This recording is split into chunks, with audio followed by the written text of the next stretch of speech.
बिस्मिल्लाहिर्रहमानिर्रहीम। नाजरीन, जिस तरह से मैंने पहले कहा था कि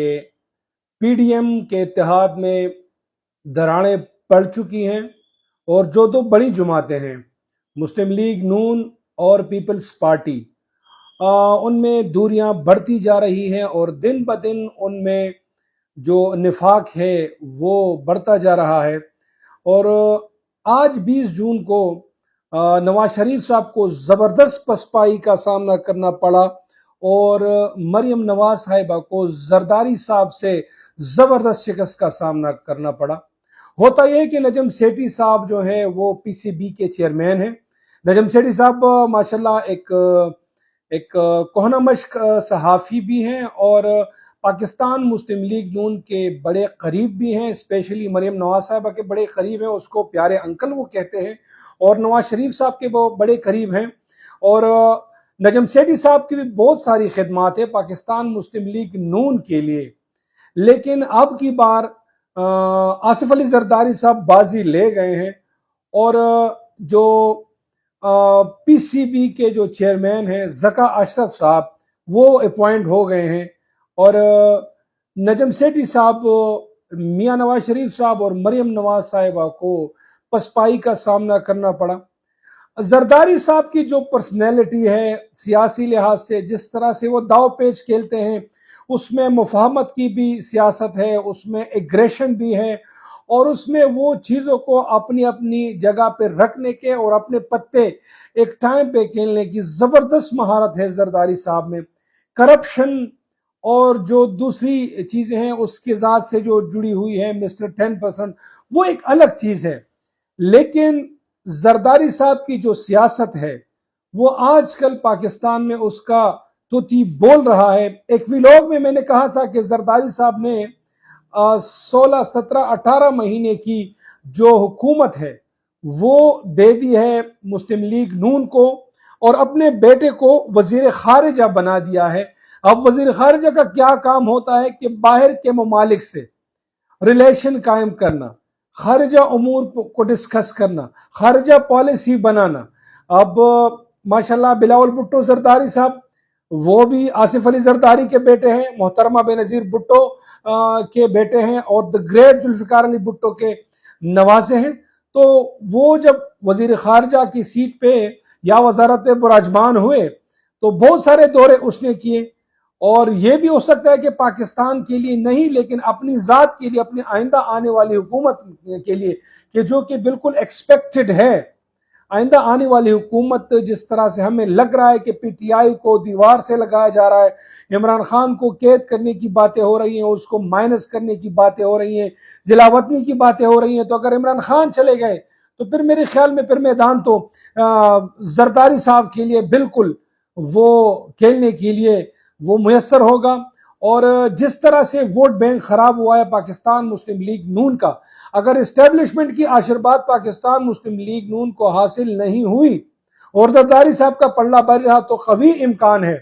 कि जरदारी साहब फिर अपने पत्ते ऐसे तरीके से खेलेंगे कि जिस तरह से वो खेलना जानते हैं। तो आज का जो मैच था वो जरदारी साहब ने जीत लिया है और ज़का अशरफ साहब वो पीसीबी के चेयरमैन होंगे। अच्छा, कराची की सियासत पे हम बात करेंगे। मैंने पहले भी व्लॉग में कहा था कि नईमुर रहमान साहब,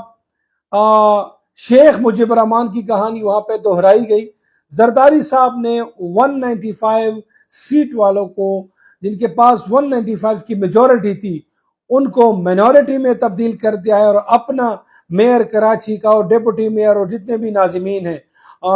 उनको कामयाब कराया है। तो जरदारी साहब की जो सियासत है वो मुफाहमत की सियासत भी उसको कह लें और वक्त ज़रूरत वो इतने एग्रेसिव हो जाते हैं कि अपने जो उसके जो मुखालिफिन हैं वो उसकी चाल को समझने से कासिर होते हैं। आइंदा आने वाली गवर्नमेंट जो है उसमें हमें अभी से सुनने में आ रहा है कि जाहिर बात है इस्टेब्लिशमेंट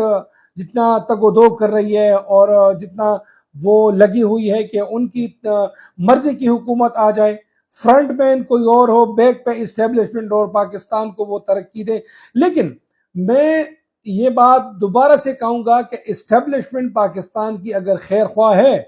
تو عمران خان کو ایک موقع ملنا چاہیے، مولانا فضل الرحمان کو، عمران خان کو اور نواز شریف کو، زرداری صاحب کو، ان سب کو بٹھانا چاہیے اور اسٹیبلشمنٹ کا ان سے یہ سوال کرنا چاہیے کہ بھائی کس کے پاس بہترین پروگرام ہے پاکستان کے لیے۔ آئندہ آنے والی حکومت کوئی اس طرح کی نہیں ہوگی کہ پلیٹ میں حکومت ہوگی اور جس طرح سے یہ برفی کی طرح کھا لیں گے، نہیں، پاکستان کو شدید اقتصادی اور معاشی حالات کا سامنا ہے، پاکستان کی صورتحال بہت ہی ابتر ہے اور لوگ فاقوں پہ مجبور ہیں، مہنگائی کی شرح 40% تک بڑھ چکی ہے۔ اب اس میں ظاہری بات ہے کہ نیکسٹ گورنمنٹ جو آئے گی تو وہ کون ہوگی اور اس کے پاس پروگرام کیا ہوگا۔ اسٹیبلشمنٹ کو یہ رول پلے کرنا چاہیے کہ وہ ان سب سے پروگرام لے لے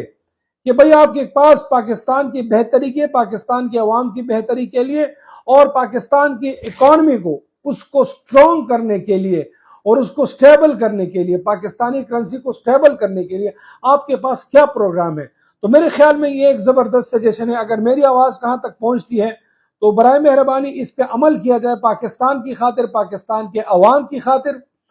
اور پاکستان کی معیشت کی خاطر اگر یہ ہو گیا تو یہ بہت بڑی بات ہوگی۔ ناظرین، آج شاہ محمود قریشی صاحب اور اسد عمر صاحب کی ضمانتیں دوبارہ سے کینسل ہو گئی ہیں اور وہ عدالت سے فرار ہونے میں کامیاب ہو گئے ہیں۔ دیکھنا یہ ہے کہ جو ہمارے سیکورٹی ادارے ہیں ان کو کہاں پہ ملتے ہیں یا کہاں پہ ان کو ویلکم کرتے ہیں۔ ناظرین، آج ایک پشاور میں ایک عجیب سا واقعہ پیش آیا ہے کہ ایک جو BRT ہے، BRT کا آپ کو پتا ہے کہ اپنا ایک روٹ ہوتا ہے، جس طرح سے میٹرو بس کا اپنا ایک روٹ ہوتا ہے، صرف میٹرو بسیں چلتی ہیں یہاں اسلام آباد میں یا راولپنڈی میں یا لاہور میں کہیں پہ بھی، تو پشاور BRT بھی اپنا ایک اسپیسیفک روٹ رکھتی ہے اور اس پہ صرف BRT کی بسیں چلتی ہیں۔ لیکن آج ایک ایسا واقعہ ہوا ہے کہ اس میں جتنے بھی سیکورٹی فورسز ہیں وہاں پہ اور جو اس کی سیکیورٹی ہے، BRT کی جو سیکیورٹی ہے، سارے حیران ہیں۔ ہوتا یہ ہے کہ ایک ان نون شخص وہ گاڑی BRT کے روٹ پہ چڑھا دیتا ہے، سیکیورٹی والے اس کو پہنچ جاتے ہیں، اس کو دبوچنے کی کوشش کرتے ہیں، لیکن وہ جو بندہ ہے بڑے بولڈ انداز سے پسٹل نکال لیتا ہے اور ایک سیکیورٹی والے کو زخمی کرتے ہیں، بڑے آرام سے نکل جاتا ہے۔ اس فوٹیج میں آپ دیکھ سکتے ہیں کہ اگر مثال کے طور پہ ان کے پاس کوئی اسلحہ ہوتا جو سیکیورٹی والے ہیں تو ظاہری بات ہے ان کو وہ روک سکتے تھے، لیکن میرا جو خیال ہے اس ویڈیو سے لگ رہا ہے کہ ان کے پاس اسلحہ نہیں تھا۔ اب ایسی سیکیورٹی اگر آپ پرووائڈ کریں گے تو ظاہری بات ہے کہ وہ تو اس کی خلی کھل جاتی ہے لوگوں کے سامنے۔ تو وہ بندہ آسانی کے ساتھ وہ اتر گیا BRT سے ویری ایزیلی، اور پھر اس نے ایک پیٹرول پمپ پہ وہاں پہ اپنی گاڑی میں CNG بھی ڈلوائی، اس کا نمبر بھی بالکل سامنے وہ اسکرین پہ نظر آ رہا تھا اور اس بندے کی پہچان بھی ہو رہی تھی، اس کی شکل بھی نظر آ رہی تھی۔ دیکھنا یہ ہے کہ اس بندے کے ساتھ جو قومی سلامتی کے جو ادارے ہیں اس سے پوچھ تاچھ کرتے ہیں اور اس کو اگر میڈیا کرے تو اچھی بات ہو، کیونکہ ایک طرح سے یہ پشاور میں فرسٹ ٹائم اس طرح ہو رہا ہے کہ BRT کے ساتھ اس طرح کا واقعہ یہ رونما ہوا ہے۔ پاکستان کی سلامتی کے لیے ہم دعا گو ہیں، پاکستان کی بہتری کے لیے، پاکستان اللہ کرے کہ پاکستان ترقی کی راہ پہ گامزن ہو۔ بزنس کمیونٹی بہت زیادہ وہ ڈسٹرب ہے، جو ریئل اسٹیٹ کی کمیونٹی ہے وہ بہت زیادہ ڈسٹرب ہے، کیونکہ ابھی تک جو بجٹ میں اعلانات کیے گئے تھے تو اس کا کوئی سرکولر ابھی تک جاری نہیں ہوا۔ ریئل اسٹیٹ کی مد میں بہت سارے اعلانات ہوئے تھے کہ یہ ٹیکس فری ہوں گے، ایمنسٹی اسکیم 1 سال تک جائے گی، لیکن ابھی تک اس کا کوئی آفیشلی کوئی بھی لیٹر کسی کے پاس نہیں آیا۔ دعا ہے کہ پاکستان کو اللہ تعالیٰ ترقی دے۔ مجھے دیجیے گا اجازت، اللہ حافظ، پاکستان زندہ باد۔